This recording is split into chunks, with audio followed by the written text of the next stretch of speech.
episode 8. We're going to be reviewing that. A little stuffy. Hopefully, it's just allergies.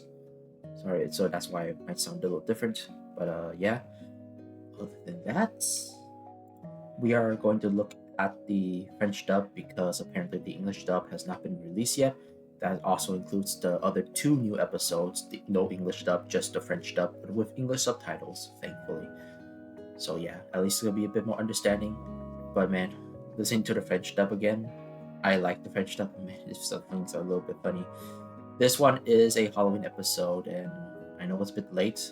I blame my college for that, but I'm finished with college, and the reason why it took a little long to get to this episode now, I was trying to, finish some stuff that I had left over last year for December, but now we're here.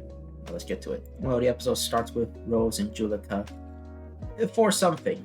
It's just a cute moment, but doesn't really explain the episode that much. At least I believe there might be just an instance of what's happening here, but seem to be getting ready for school at the very least. Vampigami,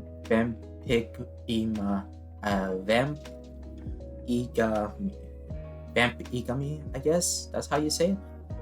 It's a little hard to actually say that. I don't know how you say it, especially since it's the French dub, but I won't be saying this name, but that's the name of the episode. But we cut to Adrien's house in the very, very early in the morning. Yeah. Apparently, Marinette was at the front door. She has these little treats. So apparently the treats yesterday, it's not the day before, was chocolate. But for this day, it's quiet. Yeah, to be honest, Natalie with the bed hair is actually something I didn't know I actually want. It's a funny look, but it's very relatable. She just woke up. It's very early in the morning, and she did say that the alarm clock didn't even go off. But the thing is that surprisingly, she didn't hear Adrien because Adrien was also fully awake in the kitchen making eggs. Yeah, Natalie, while getting tired of these two just kind of being too lovey-dovey, it's still pretty wholesome. A little cute too. Natalie likes it, but yeah, kind of wish they kind of saved it for like when they get to school. But this is like every day. It's a special moment where they always miss each other and just, want to like have a special day together. And a special day is like almost every single day. It's kind of weird, honestly. Surprisingly, the bodyguard is also fully awake. Then again, a job of a bodyguard is never done. The letter he has was from Adrien's grandparents, the father's side. The grandparents on the father's side, giving him tickets to this basically 50th anniversary vampire horror musical show.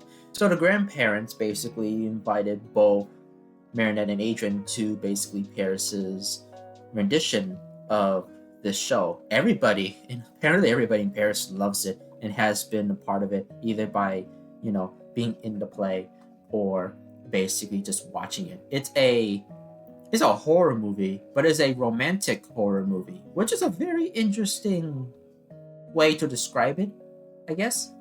Unfortunately, Marinette does not like horror movies, and for Adrien, he has never seen one.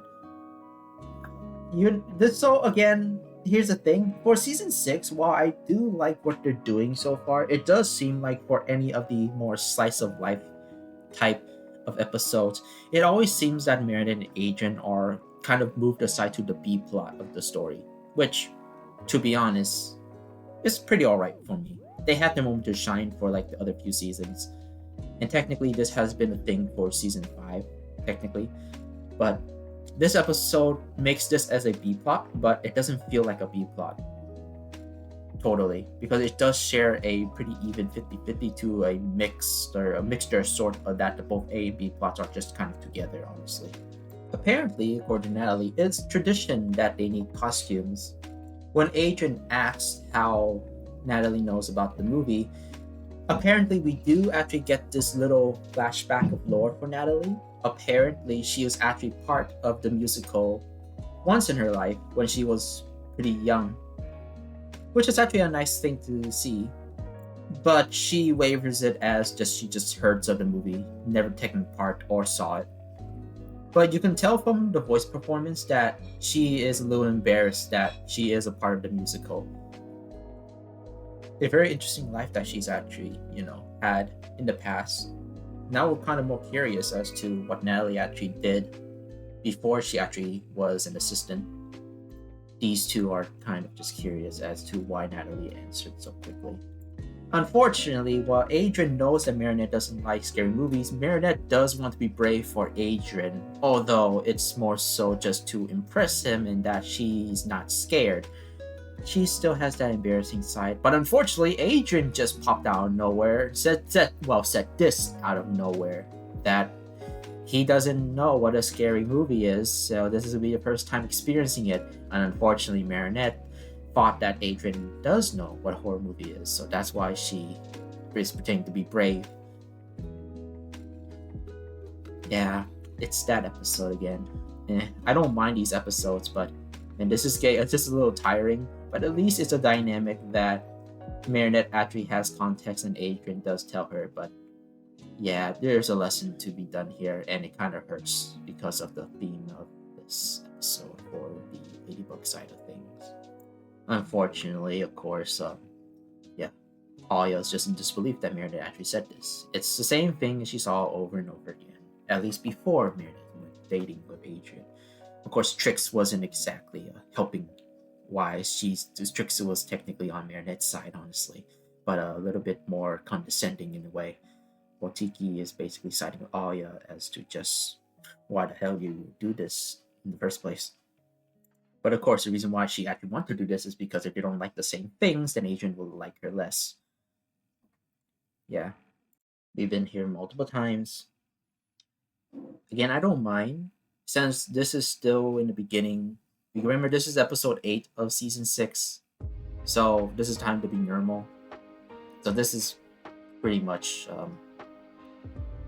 this Marinette's in the right to be panic about this, but it's a bit tiring since because we've seen this a few times before she went dating with Adrien. But I guess we have to relearn some stuff, and Marinette has to basically learn to keep her mouth shut and be honest with Adrien. So Aya wanted to tell the girls and everybody else basically, because Adrien would be there at lunch, to basically just tell them the truth. She did not tell the truth. She's actually trying to go through it, which, to be honest, she is facing her fears. That's a good thing, right? And at least it is for Adrien. To be honest, it might be best for her to get over her fears, but to be honest, you cannot really blame anybody. Like, you cannot blame anybody for not liking horror movies because they scare them. It is a fear that they could overcome through time, but if they don't really like horror movies because it scares them, it's just a medium. It makes sense, honestly. A art medium. Of course, we go back to Rose and Juleka, because this is an episode about them. Apparently, this is the A plot, even though the A plot is kind of mixed with the B plot, and the B plot is the A plot. It's kind of confusing. It switches between each other, so it's like a mixture of the two, with both stories happening at the same time, at the same place, apparently. But yeah, Rose wants Juleka to come with her, so she was trying to buy tickets, but they were sold out, unfortunately. Then out of nowhere, a musical number. Apparently this guy is Preemy or Penny. I think that's his name. It's kind of hard to tell. It starts with a P and with an I. It's like a 4 to 5 letter word. I think it's Preemy. I call him Preemy for now. But yeah, apparently it just out of nowhere. No warnings, no build up, no nothing. It was just a musical number after a small exchange between Marinette and Aya, talking about Juleka's and Rose's situation, and he just appears out of nowhere with a Bollywood-esque musical number. I really do like the musical number though. Sometimes they say Premi, but it's Prem. So Premi or Prem, I'll call him that. But yeah.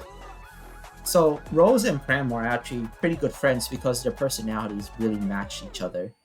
This Bollywood musical number is literally just out of nowhere. It's catchy, it's flashy. I really like it, but I don't think it's really necessary. But apparently it's necessary to introduce this character, who we did see in a few times in the beginning of the season, but finally we get him right now. Apparently he's friends with Rose, and he does appreciate everybody's friendship. Of course, he calls people prince or princess and does use ship names when he sees couples. It's really weird, but I think it's pretty fun, honestly. But yeah, this musical number is just out of nowhere, even though I do like it. It has no place in the episode, apparently, except for like introducing this character. Yeah, for most of this, you can tell that he does see everybody as a friend, with the terms of princess and prince basically being a neutral type of respect that he actually gives to people. Unfortunately, it does seem like throughout this whole time, while Rose and Prim actually see each other as friends, Julika thinks that they're just a bit more than that. And it's a little unfortunate. So Julika is jealous. Julika is jealous. Oh boy. I do apologize for any background noise that's happening right now. But continuing on, Preem is talking to Julika, and more specifically Rose, to basic just about the musical, and of course, it's both their favorites because it's more so of a romantic type of story. She doesn't see the horror aspects. I mean, she does know it's horror. Both of them do, but it's just something. It's just their perspective. They all see the positive things. So something that's pretty scary. It's not going to affect them too much. But of course, she does know it's horror. I guess she does like the feeling of it. It's kind of hard to tell, honestly, because they kind of just like the romance side of things. This is just some symbolism. They're just reenacting what happens in the movie. Frankly, tender is like a very weird line. To be honest, I didn't have a good screenshot of it earlier with Adrien's grandparents, but the grandparents did something similar to this, and this is the only clear one I got. Unfortunately, Julika sees this, even though they're reenacting a part of the musical. She's just really jealous of this. Of course, he's really good with origami bats. That's really neat. Just seeing these two pretty close like this. But they're just good friends, as Preem says. But Julika, since she's sitting right beside him, and Rose is doing this to him. Oh, God. I understand Julika's pain, honestly, but like, Jesus, Julika, just say something. Of course, the three bullies found this is an opportunity to reveal some things. The three of them do notice that Julika is feeling down, seeing her girlfriend being so friendly with Preem. So they're gonna make fun of them. Technically, they're doing this for Julika, but at the same time, in their own bullying ways. Which, if you can see from everybody's faces here, besides the three bullies, only Julika's the only one with a neutral face, while everybody else is pretty angry. Pretty telling that Julika is thankful that the three bullies are stopping this. Now, I'm saying she has a neutral face because you can see that her eyes from here, Julika's eyes are just kind of normal circles, with, of course, Maylin having a more questionable expression, with everybody else having an angry face. The three bullies have these smirks on their faces. Preem is just kind of questioning with a worry face, and Julika is just also angry. Yeah, I mean, Rose. To be honest, I do apologize for anybody. I apologize for anybody who's watching that I keep mixing up Julika and Rose's names. To be honest, I know who is who, but sometimes these two are always together. I just mix up their names sometimes. But to be honest, if I do mix up their names because they're so close to each other, it just makes how a good couple they are throughout the seasons. Kind of strange why they're doing this right now, after 5 seasons. But hey, any screen time with these girls is fine. Of course, Julika's friends stand up because they're targeting Julika at this point a little bit. And yeah, the three bullies are just, they don't give a shit. To be honest, there are 3 of them, so it makes sense. But let's be honest here, the 3 bullies here are just like 3 parts of Chloe. If these these guys are just three separate Chloes. They're not too good, but it's whatever, right? We have the leader, the dumb guy, and the smart guy, right? But of course, the smart one has an idea. The smart one looks at everybody. Of course, they're not even welcome here, ever since they just make fun of the three. But the smart guy saw that Julika is pretty down, and he knows what's up. So what he's gonna do is basically siding with the good guys for them to retreat and get the good plan. The thing is, he doesn't alert the other bullies, but they get the memo when they get, free of earshot from them. It is technically a good thing, as he did explain that they're just friends, I think we did enough damage as it is. Because apparently, with their privileges of being rich, they bought 2 extra tickets to the movie. The smart one is going to give Prim 2 tickets, so he and one other person can go to the musical. Guess who Prim actually chooses? He did say a friend, right? He gives it to Rose, as friends. Well, everybody seems to be happy. Julika is a bit... Yeah. After the whole shock of getting 2 extra tickets, Rose realized that she always goes do stuff with Julika. And while she was excited, she wanted Julika to actually come with too. And of course, later, Prim actually realized this. Prim did offer the ticket to Julika, but Julika turned it down. For some reason. While Rose tried to give her ticket, but it didn't really work, Prim himself offers his ticket to Julika, so she and Rose could go together. Julika also turned this down. Okay. Julika says that as long as Rose is happy, she's happy. Again, I can relate to this, but jeez. The guy who got the tickets offered his own ticket to let you and her be together. I think that's a sign that he does care about your two relationship. But, maybe my guess, I guess. The bullies are really confused at how the smart guy is plan is gonna work. The smart guy's like, just wait a minute. Everybody's getting ready their costumes, and they see that Marinette actually looks pretty nice. Julika is trying to put up a smile, honestly. We all know what she's thinking. But of course, Marinette gets scared after, seeing... To be honest, it does look really menacing since it's Adrien, and he just says something like this. But I'm gonna be honest, I do like the designs of the costumes. Well, with the effects, of course. But without the effects, they're still nice. It looks a lot like a Halloween costume. It didn't help. Marinette's obviously scared. And of course, I don't know how Prim and Rose got to their costumes already after a few seconds, but it also scares Marinette. She just everywhere she turns, she sees vampires. Even the grandparents. And of course, just the little thing. Of course, Marinette just looks up and, well, come on. She screamed, and yeah, I don't know what we were expecting. It's a normal trope, but it's funny, honestly. It's still funny. She tries to explain in a Marinette way possible. Yeah. We cut back to Julika. This is right before when everybody left, and Julika was kind of just left by herself. She went home, looks at the mirror.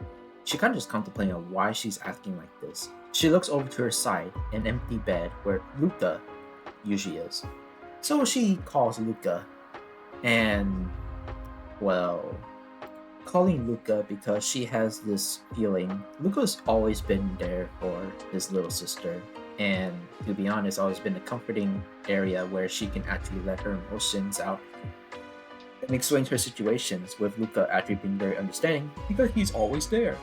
Well, Luca does reassure that no matter what happens, he is always there to listen, but Julika says that basically he's not. It's not the same. as of course there's a great distance between them, and not being by her side just makes her feel more lonely. Even if she can talk to Luca, it's not the same, and Luca doesn't know the situation if he was there in real time. This does actually make sense, since because Luca is far away, he would have a better understanding if he was right there, because he would know what's going on locally if he was there with, Julica always talking to him. The only thing is that I think Luca would still understand. He is the most reasonable guy. Unfortunately, we do know that in future episodes, he's not exactly that reasonable. And when it comes to Marinette and Ladybug, but we don't exactly know that in this continuity, do we? But now, yeah, Julica just gets a bit more upset, angry, and kind of just almost lashing out at Luca, since because Luca's not there, and so on and so forth.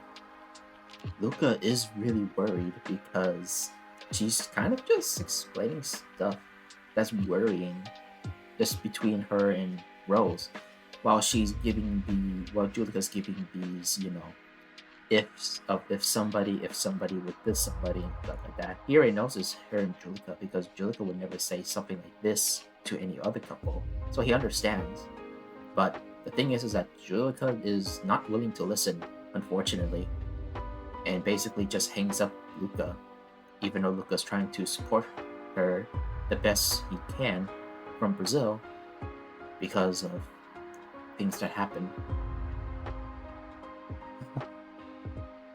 Let's just say that while the Kwame is trying to give their best advice for her to, get past this feeling and maybe be more braver, let's just say that Julica gets a bit more violent. Yeah, if you don't get close if Julica's upset. She will beat the brakes out of you. Yeah, this just escalated real quickly, and there might be a hint of it during the battle. I'm gonna put that as foreshadowing. Of course, it's time for the musical, and guess who the musical is actually run by? It's the mayor.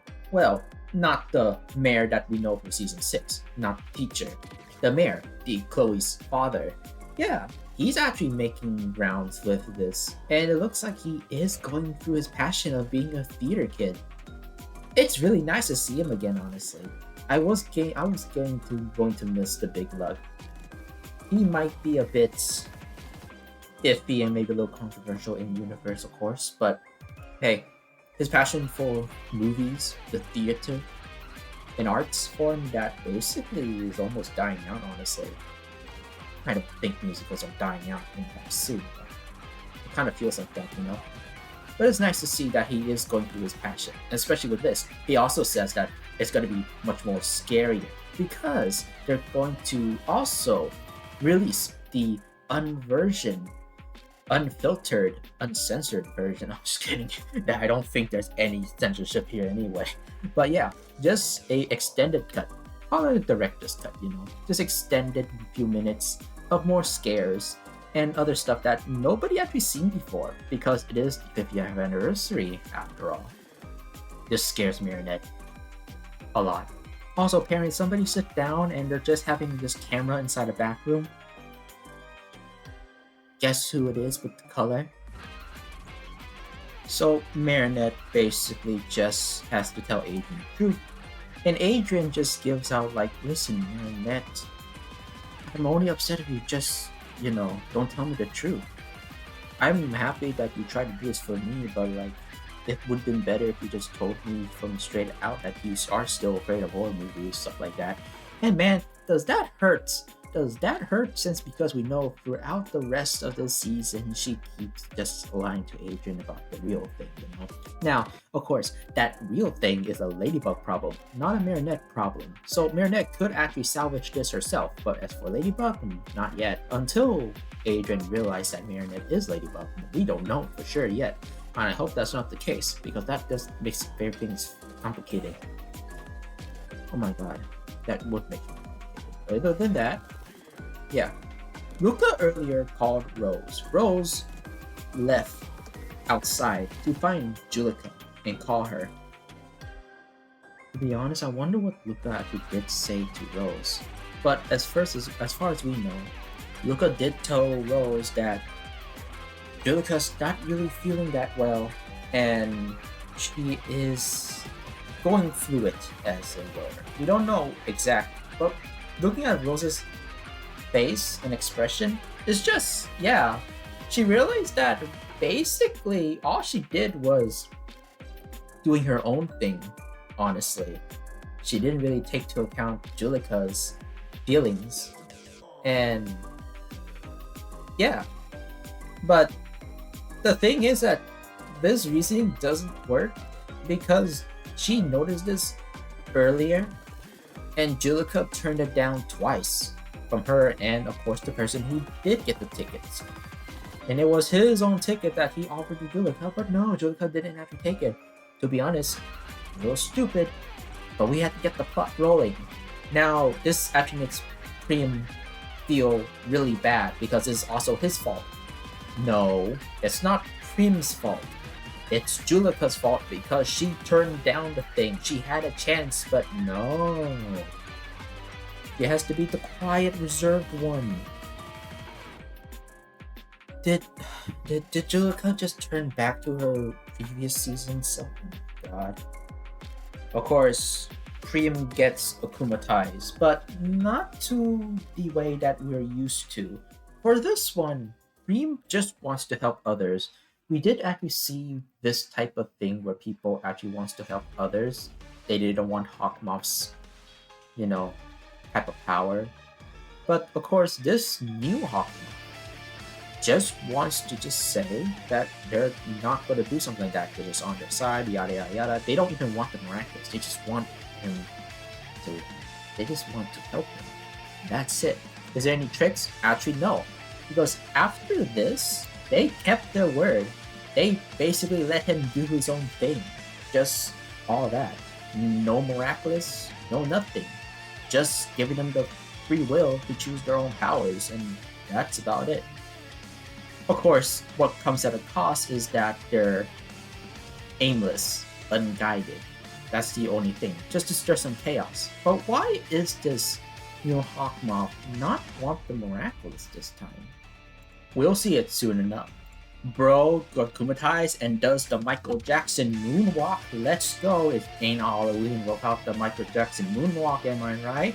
But to be honest, I do like this design, and going through it a bit more, looking at both sides, this actually is like a little mixture of three types of references that we kind of got.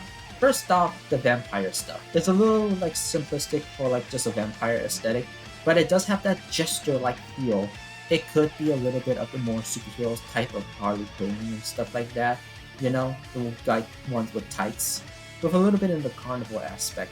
But to be honest, the way how the suit is designed, I would not be surprised if we got a super hard cut that this is an actual reference to Nights into Dreams, which is like Knights or one of the other person, the antagonist. I don't remember who, but he's also red. He's not Knights. I forgot his name. But yeah, it could be a reference to that, a hard cut reference, of course.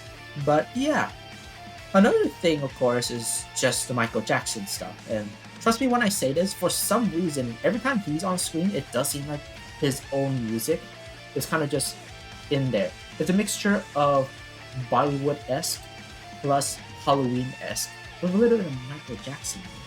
It's kind of an interesting mix, and I kind of like that. I could be wrong. I feel like there is a little hint of Michael Jackson in there. Maybe a little something. Of course, he throws these paper origami bats, which are really cool in design. Anything they hit, they turn into him. So it's similar to Reflecta's power, Julica's akumatized villain power. Kind of almost the same, and they're basically just as backup dancers.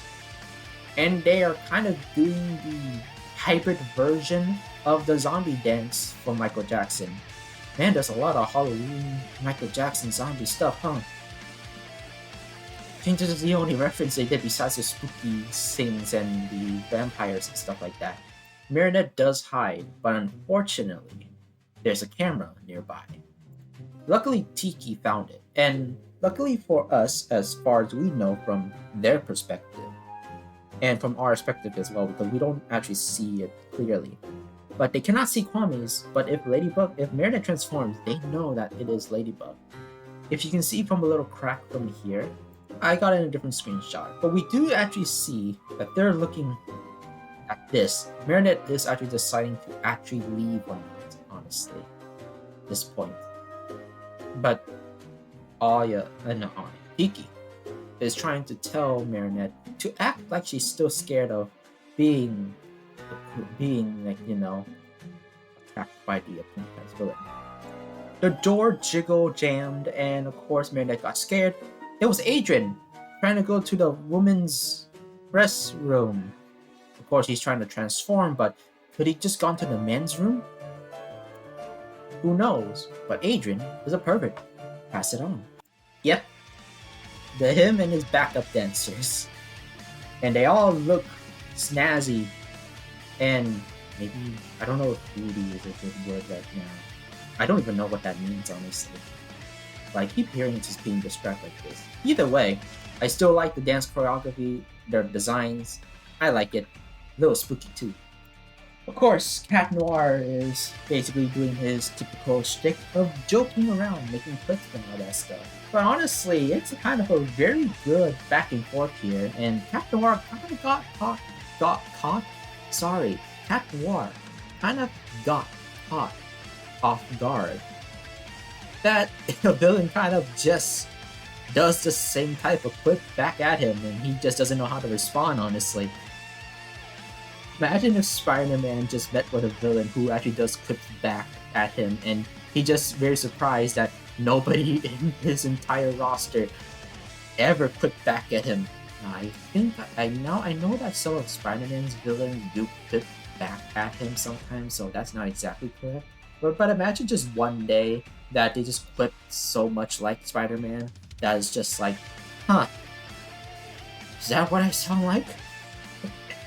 Now the fight choreography is mixture of just rhythmic dancing, so it's actually pretty nice, and it does go through beat of the rhythm with the current music actually playing in the episode, not in this review, of course.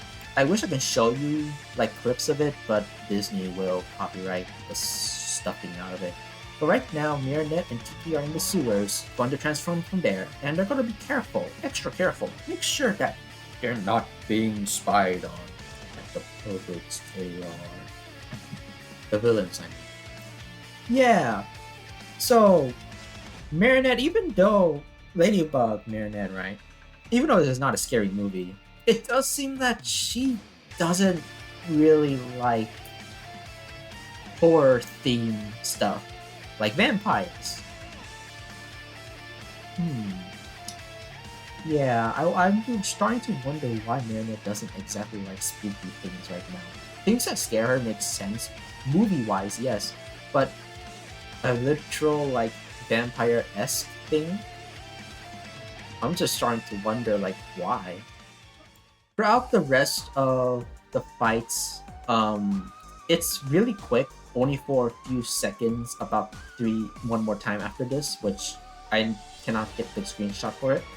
But yeah, Marinette's trying to basically make up excuses as to those sounds she does when she's afraid, like shattering her teeth, making it just snapping her fingers because of the music, which is a meta reference because apparently the music that's happening right now, they can all hear it. So it's not a thing of the episode, it's literally like the villain's theme music, which I found it hilarious. I found it hilarious that they're going this meta with this one just for an excuse for Marinette. Of course, the whole army starts to throw all their origami bats, and of course, Cat Noir and Ladybug basically deflect them with their weapons. It's a really cool shot, honestly. Of course, looking just for a few more seconds and giving what type of hints they have to help them defeat the villain. All they need to do is have the villain stop clapping his hands. pretty observant, but the hard part is to getting through the army. Thankfully, Ladybug called for some backup, and it's pretty nice. Of course, going through this, you can see that Julica, at this point Purple Tigress, she's a bit more serious than usual. Yeah, hopefully it doesn't actually turn bad. Ladybug with Lucky Charm basically uses the bowling ball and roll down some people like pins to get an opening for Cat Noir. It's kind of funny how Cat Noir activates Cataclysm on both of his hands, destroying the origami papers, but also just kind of blitzing through everybody with his feet. He doesn't actually tackle anybody, but he does jump off one of them with 4 of his limbs, so he did turn off Cataclysm at one point. It's a really good choreography, until like this is going pretty well. Once Purple Tigress jumps in. Now the guy was about to blow something onto Cat Noir, maybe as a paralyzing thing, or just to get him amongst his ranks. But then Purple Tigress jumps in because Ladybug told her to. But Purple Tigress seems a bit too enthusiastic with that command. She charges up Clout and aims for the person who was about to blow. Now luckily, this was not Prim, but with this destruction might, you could tell that she was trying to target Prim, honestly. This was just a big explosion. Basically, a giant crater was in her wake. She used Clout, and this is this max power. I think she went a little bit overboard, but luckily our superheroes could actually like adapt to this. Ladybug caught the real Prim and basically tries to reel him in. While he was about to do something else when he actually recovered, Ladybug caused Bigina to use her special move, Gift. And remember, Gift basically gives the person a vision of what they truly want. And what does Prim really want? He wants some time with Rose. Well, this takes the whole spin of things, so apparently all that talk about just them being friends, he was really honest with them. And yet, this is what he really wants, just some time with Rose. For the most part, it does actually hint that he does love Rose the same way as Julica loves Rose. And we know that Julica really loves Rose because of the secret kiss that we do know from the future in the future episodes, you know. But yeah, apparently Prim really likes Rose too. And to be honest, since their personalities match so well, can you really blame him? But knowing what he actually says, it seems like this is his deepest desires, but it does seem like this deep desire is just something that he just kind of wants, like, if there was ever a chance. Because he does pretty much seem content with Rose and Julica being a thing. He even supports them both wholeheartedly. And with this, it just kind of brings the question as to, does he really? Because the episode does try to explain that he's not, they're just friends. But with this, it does seem like in the second half, including this scene, but of course with the second half, he does want to be with Rose. But it seems like just as friends. He just wants to spend time with her. It's much more likely, since Prim is supportive with Rose and Julica's relationship, it just seems to me that he just wants more time with her, with his quote-unquote best friend, right? Because they've been so well together, and Rose is always happy to see Prim. So I think they're both best friends, and since she's with Julica, he just wants more time with her, and that's about it. That's what I'm getting. Because Prim keeps saying that, you know, he only sees Rose as a friend, and it's always been confirmed by everyone else. So that's kind of what I'm gonna believe in right now. So unless we get more stuff with Prim, and maybe go a little deeper with the love life side for him, maybe things will be changed. But as of now, I see this just him just wants to have more time with his best friend. That's about it. Of course, the day is saved, and yeah, all's well that ends well. And nobody's going to question how hard Purple Tiger's punched, huh? That's okay, because if she did kill somebody in the crowd, then they're revived. Because we know from the future episodes that, yes, the Miraculous Ladybugs can revive people. Technically speaking, we saw that in the Tokyo special, but yeah, that's a thing.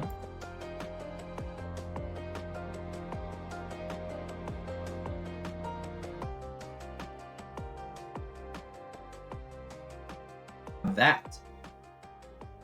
Now, that is something that I don't think any villain actually had done before. So we go cut back to again in front of the little musical theater.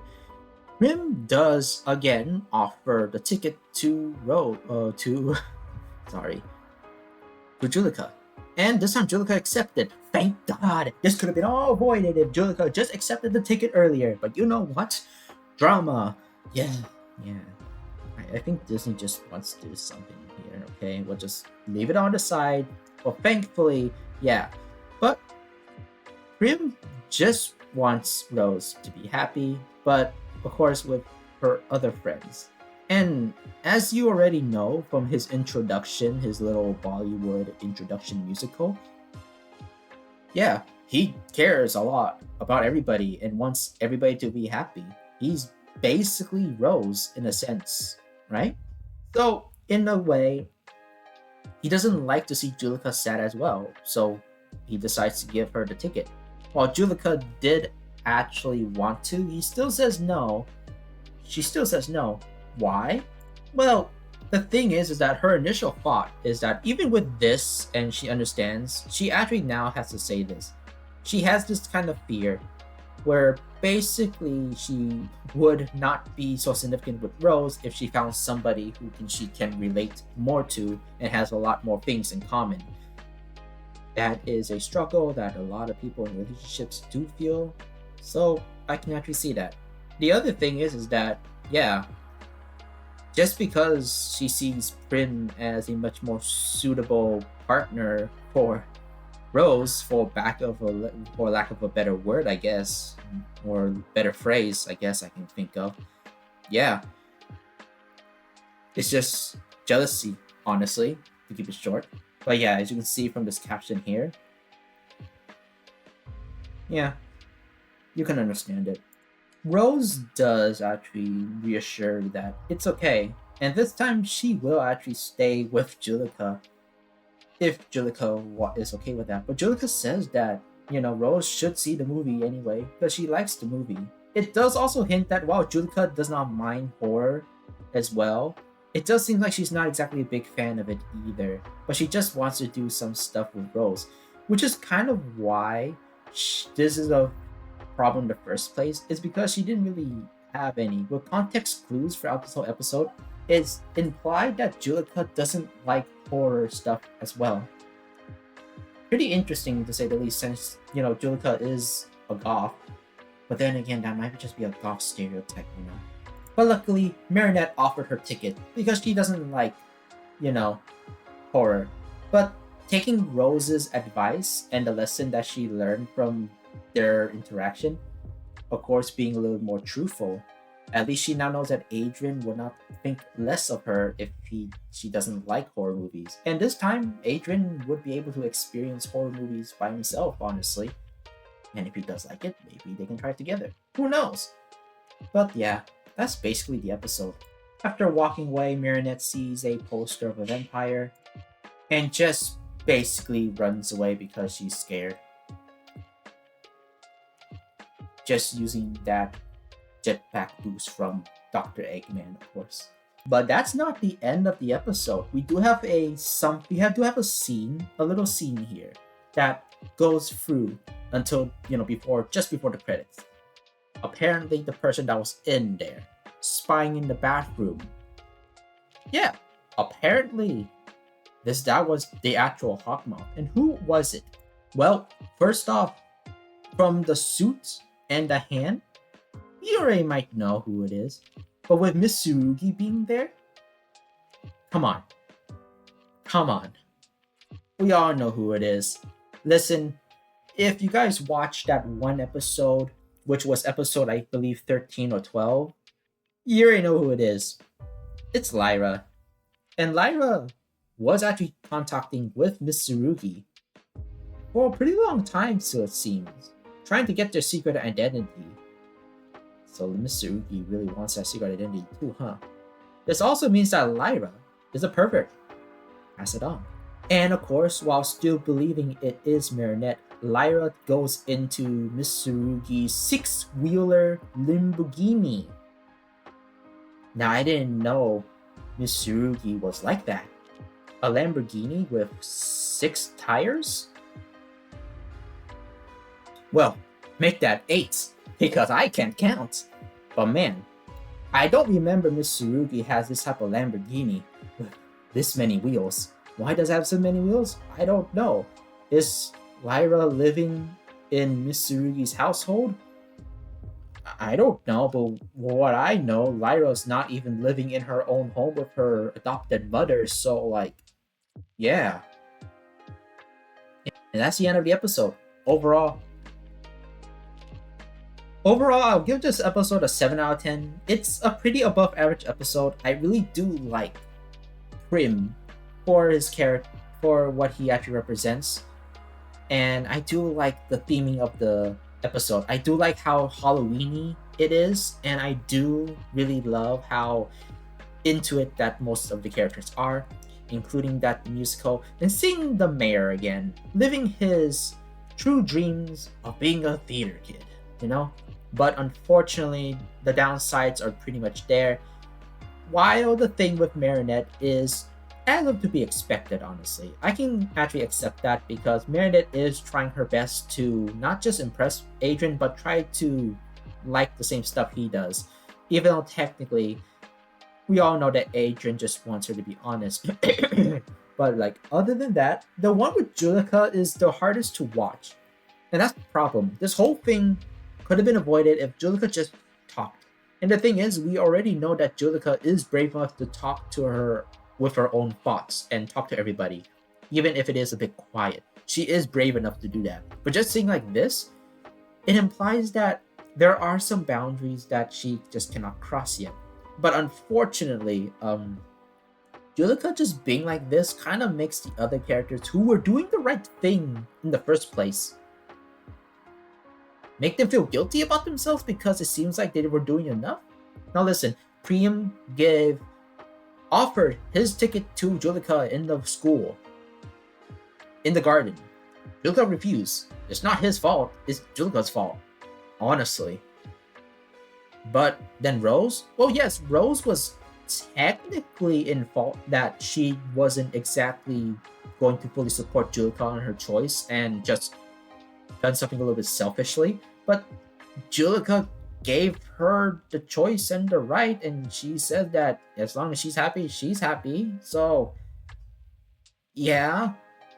But seeing on her face, so here's the thing. I guess Rose could have a 50-50 fault here, but like, it's mostly just Juleka's fault, honestly. And Juleka did learn the lesson of being a bit more braver. Now, granted, she is technically a side character still. In season 6, we have side characters being more prominent into secondary character status. But the thing is that there's no reason why Juleka should be this scared still. She's a bit braver enough now, and yeah, that's all I could say. She's a little braver enough, and she did talk to her, speak out her mind a few times already. And she's a bit more confident. But I guess that's with Rose. She has to do it for herself now. I guess it's kind of weird to explain it right now. I feel like she kind of regressed a bit. But listen, I'm technically okay with this, but at the same time, it's just kind of irritating to see Juleka just revert back to being shy again. Even though she was a bit more talkative. She did talk and all that stuff now.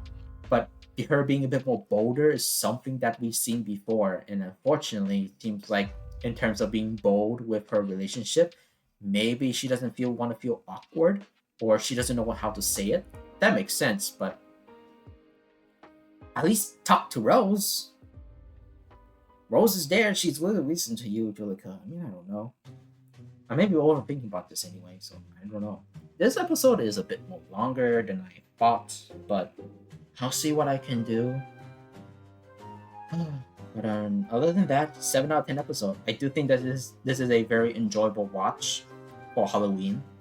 It's just with the Julika plot here is a little weak, and her role in the episode is not that much, except for the big punch where it seems like she really wants to kill him. I think that was a really bad idea, but it is what it is, and it seems like she got away with it. So like, yeah. And people say that Marinette was the Mary Sue. I don't know about that. Either way, my name's Sampo. I'll see you guys next time on the next episode, which is also in French. I don't know what happened to Disney. It's been a few months right now, and we don't have the English versions of the 2 new episodes that were just released, so I don't know. I'll try to cut some of the stuff out, but I don't know.